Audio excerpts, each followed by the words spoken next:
The next thing you're going to need is a hosting service.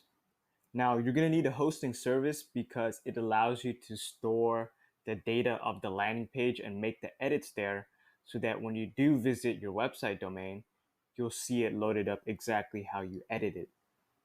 Now, for me, when I first started, hosting and all that backend sort of tech stuff was super confusing to me.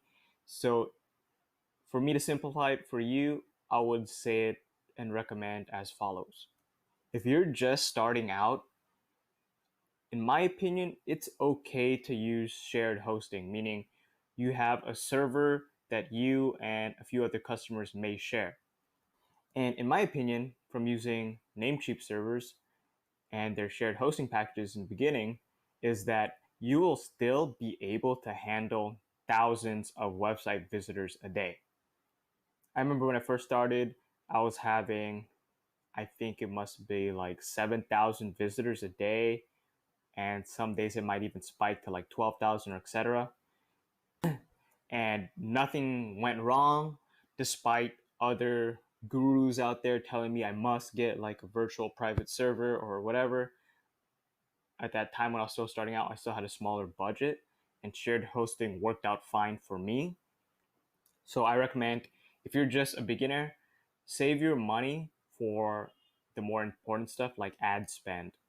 And in time, if you do create profitable campaigns and scale them up, if you do happen to experience issues, then worry about upgrading then when you actually have the cash to reinvest.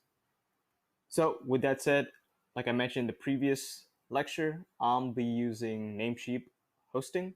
Shared hosting is what I would recommend to you. And as you can see here, a shared hosting plan, only cost $15 with their 50% off discount for the entire year. And you still get up to 3 website domains if needed.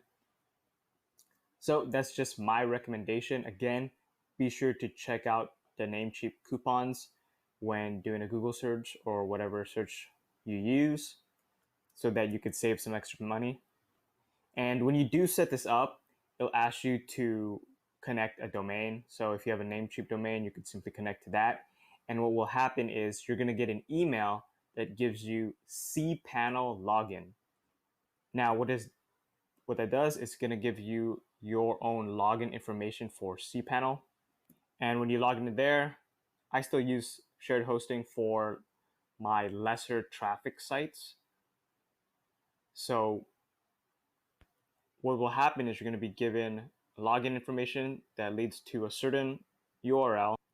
And once you log in there, you're going to have access to things like file manager, etc. And that's what we're going to be using to upload landing page data and files.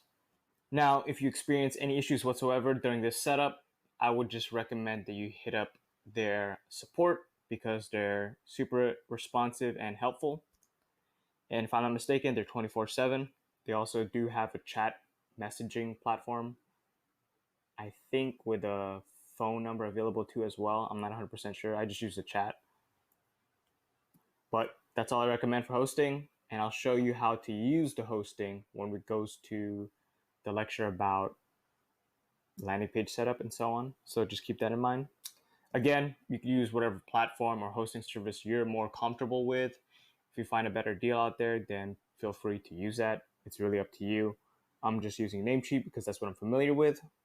And I'll be using Namecheap as a platform for the entire lecture series. So just keep that in mind.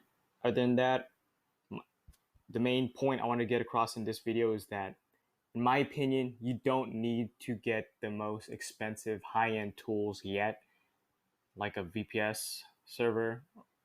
And the reasoning for that is because if you don't have the cash yet, build up the cash. Use what you can use at first. And when you have that extra profit, you can then reinvest into whatever you need to as problems arise and you need to fix them. So that's just my point of view.